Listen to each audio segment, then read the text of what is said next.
Assalamualaikum warahmatullahi wabarakatuh. Kami dari kelompok 2 ingin mempresentasikan materi tentang pengembangan sumber daya manusia. Perkenalkan, nama saya Dita Deol Fitriah dan dua rekan saya yaitu Hasna Quratul Ain dan Yolanda Seva. Kami ingin mempresentasikan hasil diskusi kelompok kami, pembahasan materi tentang pengembangan sumber daya manusia, yang diawali dengan pengertian pengembangan sumber daya manusia. Kedua, sasaran pelatihan. Ketiga, manfaat pengembangan sumber daya manusia. Dan keempat, teknik-teknik pelatihan dan pengembangan. Pengertian pengembangan sumber daya manusia. Pengembangan sumber daya manusia adalah proses persiapan individu-individu untuk memikul tanggung jawab yang berbeda atau lebih tinggi di dalam organisasi. Biasanya berkaitan dengan peningkatan kemampuan intelektual untuk melaksanakan pekerjaan yang lebih baik. Dalam konteks sumber daya manusia, pengembangan dipandang sebagai peningkatan kualitas sumber daya manusia melalui program-program pelatihan dan pendidikan. Pendidikan adalah suatu kegiatan yang meningkatkan penguasaan teori dan keterampilan memutuskan terhadap persoalan-persoalan yang menyangkut kegiatan mencapai tujuan. Sedangkan pelatihan membantu karyawan dalam memahami suatu pengetahuan praktis dan penerapannya, guna meningkatkan keterampilan, kecakapan, dan sikap yang diperlukan oleh organisasi dalam usaha mencapai tujuan.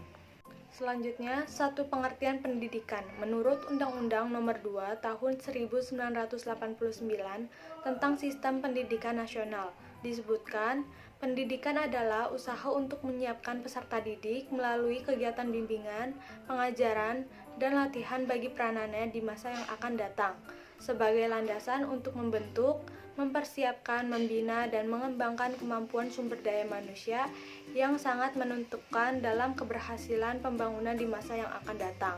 Ini ada faktor yang mempengaruhi proses pendidikan. Pada dasarnya dapat dibedakan menjadi dua, yaitu satu, perangkat lunak yang mencakup antara lain kurikulum, organisasi pendidikan, peraturan, dan metode belajar. Dua, perangkat keras atau hardware, yaitu fasilitas yang mencakup gedung, perpustakaan, alat bantu peraga, dan sebagainya. Pendidikan memiliki kualitas tinggi bila mana keluaran pendidikan ini mempunyai nilai bagi masyarakat yang memerlukan pendidikan tersebut. Kualitas sama dengan keluaran pendidikan dengan kaitannya kegunaannya bagi masyarakat. Baik, selanjutnya ada bagian kualitas proses pendidikan. Instrumen input ada 3, masukan, proses, keluaran. Untuk kualitas masukan, penerimaan siswa atau mahasiswa peserta didik masukan rendah atau di bawah standar minimal masukan akan berkualitas jika standar minimal yang telah ditetapkan. 2. Kualitas proses mutu, keseluruhan faktor yang terlibat dalam proses pendidikan seperti siswa, mahasiswa, pengajar, kurikulum, fasilitas pendidikan, manajemen, sumber belajar, dan terbatasnya biaya proses pendidikan. 3. Kualitas keluaran, menyangkut hasil proses sistem keluaran rendah atau tinggi mutunya bila mana di bawah atau di atas standar yang telah ditetapkan jika standar itu ada. Dalam proses dimaksud mencakup bagaimana proses pendidikan tersusun atau kerangka acuan, kurikulum, dan silabus, metode pemberian pelajaran, sistem pencatatan, pemantauan, pelaporan, dan sebagainya.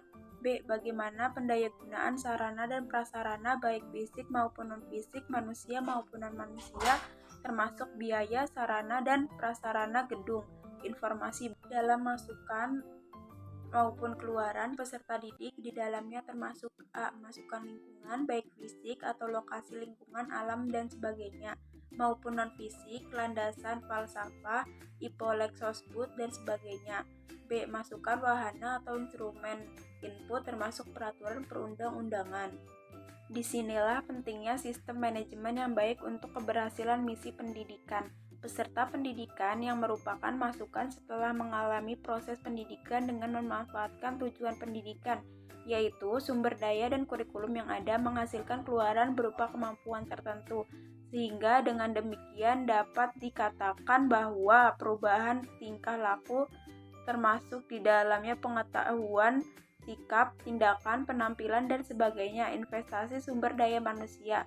Organisasi yang ingin bertumbuh dan berkembang perlu melakukan investasi sumber daya manusia. melalui wahana yang diakui paling efektif untuk memenuhi kebutuhan mental maupun spiritual.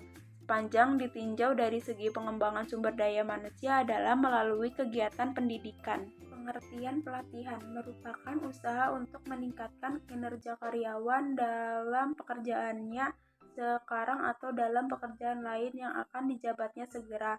Pelatihan menyangkut usaha-usaha yang berencana yang diselenggarakan agar dicapai egiasan akan keterampilan, pengetahuan, dan sikap yang relevan terhadap pekerjaan. Pelatihan diposisikan sebagai bagian integral dari setiap perancangan strategi dan dengan basis teknologi.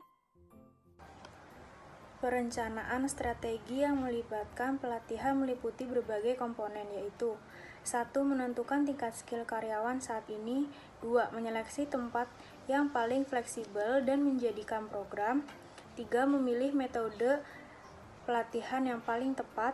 4. Mengumpulkan dan mengembangkan materi pelatihan. 5. Mengevaluasi pelatihan. Pelatihan adalah proses untuk meningkatkan kompetensi karyawan, baik untuk perusahaan skala besar maupun kecil.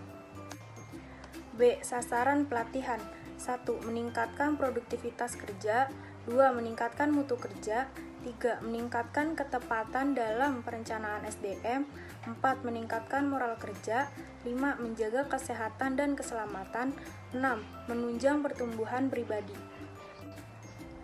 Manfaat pengembangan sumber daya manusia. A. Manfaat untuk organisasi. 1. Peningkatan produktivitas kerja organisasi. 2. Terwujudnya hubungan yang serasi antara atasan dan bawahan. 3. Terjadinya proses pengambilan keputusan yang lebih cepat dan tepat. 4. Memperlancar jalannya komunikasi yang efektif. B. Manfaat untuk karyawan. 1. Membantu para pegawai membuat keputusan dengan baik. 2. Meningkatkan kemampuan para pekerja menyelesaikan berbagai masalah yang dihadapinya. 3. Terjadinya internalisasi dan operasional faktor-faktor multifasional. 4. Timbulnya dorongan dalam diri para pekerja untuk terus meningkatkan kemampuan kerjanya. D. Teknik-teknik pelatihan dan pengembangan. 1. Metode praktis atau on-the-job training. Metode latihan yang paling banyak digunakan. Karyawan dilatih tentang pekerjaan baru dan supervisi langsung seorang pelatih yang berpengalaman, biasanya karyawan lain. 2. Metode-metode simulasi atau off-the-job training. Dengan pendekatan karyawan peserta latihan menerima representasi tiruan atau artisial suatu aspek organisasi dan diminta untuk menanggapinya seperti dalam keadaan sebenarnya. Dan tujuan utama teknik presentasi atau penyajian informasi adalah untuk mengajarkan berbagai sikap, konsep, atau keterampilan kepada para peserta. Pelatihan dan pengembangan adalah dua hal yang berbeda. Pelatihan atau training adalah serangkaian aktivitas yang dirancang untuk meningkatkan keahlian, pengetahuan, pengalaman, ataupun perubahan sikap seseorang. Pengembangan biasanya berkaitan dengan peningkatan kemampuan intelektual atau emosional untuk melakukan pekerjaan lebih baik.